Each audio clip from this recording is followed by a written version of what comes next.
наш брат, Карачевы, хотели тебя поздравить с твоей победой. Поэтому вот хотим тебе подарить, чтобы ты, иншаллах, читал, и чтобы ты читал намаз, И я тоже скажу пару слов.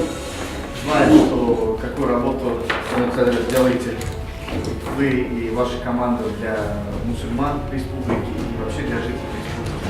Это тоже такой маленький подарочек хочу подарить от людей, который я представляю. Вот наша фамилия будет.